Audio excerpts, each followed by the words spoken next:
estamos de vuelta con don Alcides Parejas Moreno. Muchísimas gracias de estar aquí con nosotros, don Alcides. Un gusto, Jimena. Historiador y gestor cultural de aquí de Santa Cruz. Y nos va a contar un poco de Alcides Parejas y de este contexto maravilloso que es el oriente de Bolivia. Bueno, como diría mi amigo Rubén Carvalho, es una visión desde la llanura. Bueno, yo nací acá, no nací en Santa Cruz de la Sierra, nací en lo que podía considerarse la segunda Santa Cruz de la Sierra, que es una ciudad, tiene el rango de ciudad, que está a 70 kilómetros de Santa Cruz al norte, que se llama Portachuelo. Portachuelo es el sitio de donde vienen prácticamente todas las familias tradicionales de Santa Cruz. Allí nací y un año de nacer me vine a esta ciudad y aquí es donde se desarrolló toda mi vida. Aquí es donde se desarrolló la pasión. Yo soy uno de los, con muchos otros, pero creo que soy uno de los más apasionados, enamorados de esta tierra y no me corro de serlo, porque creo que son esos enamoramientos absolutamente válidos y esos enamoramientos que nos hacen mirar siempre hacia adelante con esperanza. Porque si estás enamorado del sitio de donde sos, de donde has nacido, de donde te has criado, entonces sí sos capaz de mirar al otro de frente y lanzarte al futuro. No hay otra. Bueno, yo realicé mis estudios acá y empecé, como todo joven de mediados del siglo XIX, a estudiar una carrera técnica.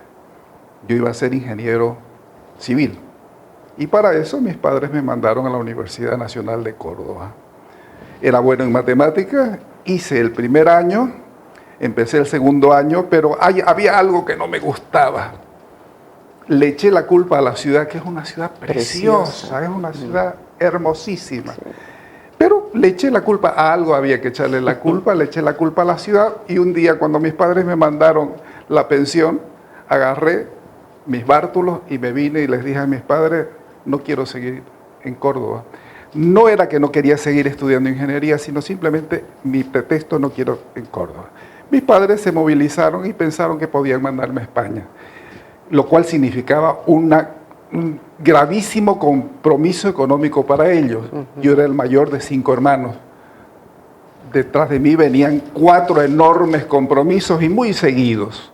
A pesar de eso, mis padres decidieron mandarme a España. Y en España, de esas cosas que te encontrás con las personas correctas en los momentos adecuados, me encontré con don Alberto Celemente, el hermano de mi amiga Susana, médico que estaba haciendo la especialidad de psiquiatría en Pamplona, España. Por supuesto, su casa era el refugio de todos los pocos cruceños, los bolivianos que estábamos allá. Charlé con él. Como buen psiquiatra, enseguida me caló. Y le dije que venía a seguir estudiando ingeniería. Y me dijo, nos vemos mañana en el edificio central a las 9 de la mañana. Nos encontramos, no dijo una sola palabra y toda la mañana estuvo conmigo de una clase a la otra, de la carrera de Filosofía y Letras. A mediodía, 1 de la tarde, nos fuimos a almorzar y me dijo, ¿qué te parece? Le dije, estoy fascinado, esto es lo mío. Y ahí empezó la aventura, gracias a esa cosa de Alberto Celemente, ¿no es cierto? Y luego encontrarte con las personas adecuadas, un historiador que me incorporó a su seminario, que me mostró la historia, que me mostró la riqueza del castellano, que me abrió las puertas a la lectura. Entonces son esas cosas maravillosas en una aventura, en una España franquista, pobre, una España amable, donde todavía no éramos sudacas, sino teníamos la categoría de ciudadanos de más allá del océano y que llegábamos y nos abrían las puertas. Esa fue la España que yo viví durante 10 años. Sin venir, vine una sola vez. Entonces ese fue, y la maravillosa década de los 60 la viví íntegramente en Europa. Entonces eso fue lo que me formó. A partir del 65 me zambullí en el Archivo General de Indias. Trabajaba todos los días, horas de horas. Entonces eso me hizo amar profundamente la historia y tratar de buscar documentos relacionados con la historia de Bolivia, pero en particular con la historia del Oriente boliviano, porque empecé a descubrir que habían historiadores maravillosos en el Oriente, pero había la casualidad de que esa historia, la historia del Oriente, la historia de la llanura, la historia de los pueblos bajos, no era conocida. Y es más, no solamente era conocida, sino que era deliberadamente ignorada. Entonces, no sé si conscientemente, yo creo que más inconscientemente me planteé la necesidad de trabajar en ese sentido, o sea, de hacer una investigación sobre los más diversos temas, pero para dar a conocer esa historia. Y luego, una vez con el título en la mano, regresé a Bolivia y regresé a La Paz, porque era el único sitio donde había una carrera de historia en todo el país. Y otra vez me encontré con las personas adecuadas que me abrieron las puertas. Me encontré con una Teresa Gisbert, con un José de Mesa, con un Jorge Siles Salinas, con un Philly Hartman Labadens, con gente que me abrió las puertas y me dijeron, aquí estamos para lo que vos querrás. Y eso fue también, digamos, una cosa muy buena para mi formación, porque empecé a conocer la Bolivia que se estaba descubriendo a partir de mediados del siglo XIX.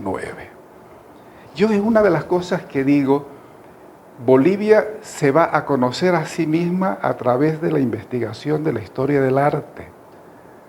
Los pioneros fueron Pepe Mesa y Teresa Gisbert, que se metieron a rebatir todo lo que era fundamentalmente la Bolivia andina. Y a través del conocimiento de la historia del arte, nos obligaron, primero ellos se obligaron a sí mismos, pero nos obligaron a todos a empezar a mirarnos en el espejo. A lo mejor muchas de las cosas que vimos por primera vez en el espejo no nos gustaron. Pensábamos que éramos muy europeos, otros pensaban que tal vez eran muy indios, pero de pronto lo que nos mostró la historia del arte a través de Pepe y Teresa es que era un arte mestizo, maravillosamente mestizo. Y eso fue fundamental para mi formación como historiador. Eso me hizo comprender más y mejor nuestra historia, a partir de la mesticidad, que ya yo había empezado a ver a través fundamentalmente de autores mexicanos. Los mexicanos son los que mejor nos han enseñado a ver la mesticidad. Carlos Fuentes, el gran Carlos Fuentes, que recién se ha ido, que tiene esa maravillosa obra de teatro, Todos los gatos son pardos, del encuentro de Moctezuma con Cortés, el encuentro de dos mundos, y una mujer por medio, la Malinche, y el hijo de la Malinche y Cortés, que somos nosotros, los dueños de la tierra. Entonces, eso es lo que he hecho estos años, desde que regresé al país en 1972, y trato de hacerlo de la mejor manera posible. Y ha hecho mucho, don Alcides. Es mucho lo que hay que hacer. Hay una beta de trabajo que ha sido permanente, que es el tema de la historiografía, de la escuela historiográfica del Oriente boliviano y de la recopilación de toda la documentación sobre la historia del Oriente boliviano, en la que su aporte es incomparable, y cuéntenos un poco de eso. Sí, Jimena. Fíjense que los cruceños a fines del siglo XIX, principios del siglo XX, que eran muy pocos, Santa Cruz de la Sierra en esa época, la capital del departamento, era una ciudad de no más allá de 10.000, 12.000 habitantes, o sea, era una ciudad muy pequeña, era una ciudad muy pobre y era una ciudad aislada. Le había llegado de rebote lo de la goma, se había hecho algo con el rebote de la goma, se había hecho algo arquitectónicamente dentro de la ciudad, pero seguía siendo una una ciudad pobre, una ciudad aislada, donde el rico era el que era menos pobre. Sin embargo, esta ciudad empieza a importarse de sí misma y del país en el que estamos involucrados, ¿no es cierto? Y los intelectuales, que era la dirigencia, en esa época el dirigente cívico, el dirigente político era el intelectual, estaba todo tremendamente mezclado. Los intelectuales en 1903 crearon la Sociedad de Estudios Geográficos e Históricos, y alrededor de eso empiezan a publicar, se dan cuenta de que la única forma de decir esto somos nosotros es a través de la historia. Entonces empieza a haber una enorme producción historiográfica. Entonces aparecen historiadores muy importantes, estamos hablando de principios del siglo XX hasta más o menos la mitad del siglo, hasta 1950. Entonces aparecen historiadores muy importantes que trabajan de una forma muy decidida y empiezan a publicar no como un concurso de quién publica más, sino que eran tremendamente rigurosos. Yo le llamo escuela historiográfica porque tienen cosas en común todos estos historiadores. En primer lugar, casi todos, sin excepción, trabajan sobre documentos inéditos. No tienen un compromiso ideológico, sino un compromiso con la región, darla a conocer. Todos ellos son rigurosos académicamente hablando, pero al mismo tiempo tienen un lenguaje muy fácil. Lo puede leer un académico como lo puede leer el hombre de la calle. Entonces, por eso yo le llamo la escuela historiográfica. Y todos son herederos de ese gran hombre que es Gabriel René Moreno. En cierta forma se erige como el maestro de esta escuela historiográfica. Ahí está el nombre de Enrique Finot, Humberto Vázquez Machicado, José Vázquez Machicado, el veniano José Chávez Suárez, Hernando Sanabria Fernández, Plácido Molina Mostajo. Entonces, es gente que realmente hace un enorme aporte no solamente a la historiografía general, sino que al hacer historia local, aportan al conocimiento y para un poco subsanar esa dicotomía que se daba entre la historia de las tierras altas y las tierras bajas. Entonces dice, aquí está esto. Entonces, a partir de eso es que yo digo que hay una escuela historiográfica con un aporte importantísimo, pero es necesario que toda esa documentación en la que trabajaron estos hombres pudiera estar en un solo sitio, y en eso se está trabajando para que las nuevas generaciones sigan trabajando en esto. Eso es lo maravilloso de la historia, o sea, no es que ya está agotada, sino que se puede seguir trabajando sobre eso. Hay nuevos aportes, hay nuevas formas de ver las cosas. Uno dice, ya sobre esto está acabado. No, a lo mejor hay una nueva visión, un nuevo punto de vista sobre determinadas cosas. Por ejemplo, hay un documento, el documento de 1904, el famoso memorándum, que todavía está ahí y que no lo hemos aprovechado debidamente. El documento de 1904, que lo hacen 3 de estos intelectuales que estaban alrededor de la Sociedad de Estudios Geográficos e Históricos, lanzan al país una visión de país. Y yo creo que es la primera que se da y una de las pocas que se dan en la historia de Bolivia. Una visión de país en la que se dice, salgamos de las montañas, salgamos del altiplano. No solamente tenemos el Pacífico, sino que tenemos el Atlántico. Entonces tenemos que tener una visión de país integral y lo lanzan en ese memorándum que todavía no ha sido aprovechado. Un antecedente de ese memorándum es en 1868 la protesta también de un grupo de intelectuales cruceños ante un tratado que se firma con Brasil y que fue lesivo, tremendamente lesivo a nuestra entrada al Atlántico. Entonces, el cruceño estaba en esa, a pesar del aislamiento, a pesar, digamos, de no ser tenidos en cuenta, a pesar de estar en la periferia.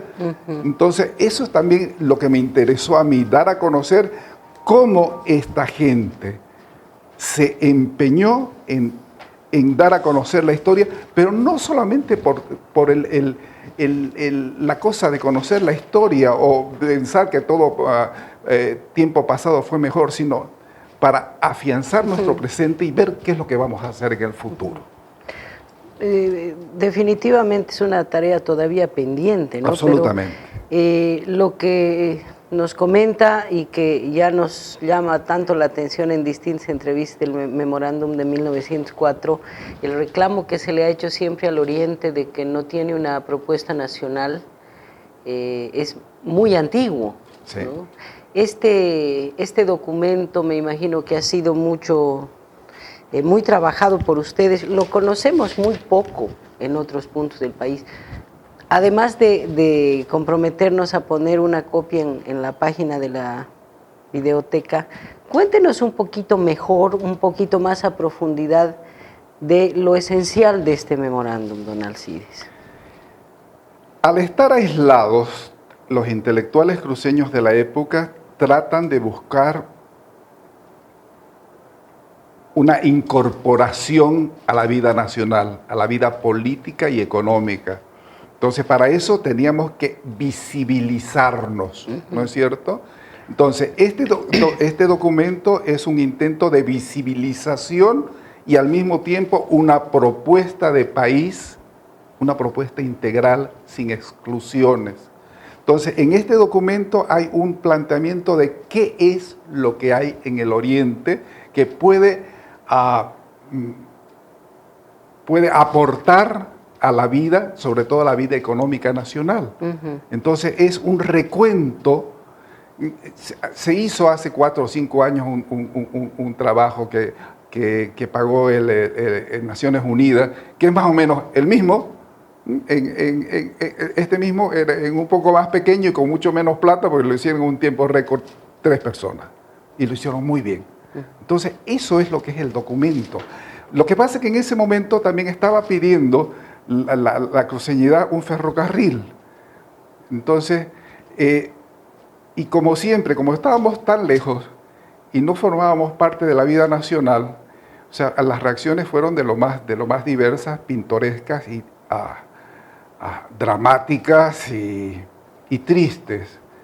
Por ejemplo, un señor en pleno parlamento dijo: ¿para qué quiere Santa Cruz un ferrocarril? Para hacer lo mismo que Panamá hizo con Colombia. Esa fue la respuesta, o sea, está documentado en una entrevista que le hizo Brocha Gorda a este parlamentario. Entonces, el pedido de ferrocarril era inaudito, no se podía pedir un ferrocarril, entonces por eso es digamos, la necesidad de parte de la intelectualidad cruceña de visibilizarse, es decir, estamos aquí y queremos incorporarnos. Por eso es que yo últimamente, después de estudiar todas estas cosas, ese empeño nuestro, de verdad, o sea, con todos los defectos que pueden haber, ha habido meteduras de pata, ha habido de todo, pero ha habido un empeño sostenido de parte de Santa Cruz de decir: aquí estamos, queremos ser parte. Entonces, por eso es que yo decía, somos bolivianos porque nos da la gana, porque nos da absolutamente la gana. Y siempre hemos estado empeñados en eso, pero por alguna razón no nos daban bola. Pero bueno, la gota orada a la piedra. El trabajo de recopilación documental. Se está trabajando mucho en eso y está trabajando fundamentalmente en la Universidad Gabriel René Moreno. Y con eso se ha hecho un trabajo que está en coordinación con el Archivo Nacional de Bolivia, sobre todo durante la gestión anterior, que se ha estado trabajando, porque si no hay un resguardo de la documentación no puede haber historia. Entonces hay una conciencia últimamente del resguardo de toda la documentación. Entonces se está trabajando en eso y se está tratando de resguardarlo. Por ejemplo, tenemos un archivo importante eclesiástico que está en la catedral, que ha sido debidamente catalogado, se está catalogando toda la documentación, la poca que queda de la prefectura por un incendio que hubo y está en la Universidad Gabriel René Moreno, en el archivo histórico de la Universidad Gabriel René Moreno. Entonces hay esa conciencia. Lo mismo ocurre con otros archivos, como los archivos musicales de Chiquitos, tanto en Chiquitos como en Mojos. Entonces, últimamente hay una conciencia de resguardo de la documentación. Y eso es muy positivo, eso es tremendamente positivo. Le voy a pedir que vayamos a continuación a hablar un poco de todas sus investigaciones y sus trabajos sobre las misiones jesuíticas.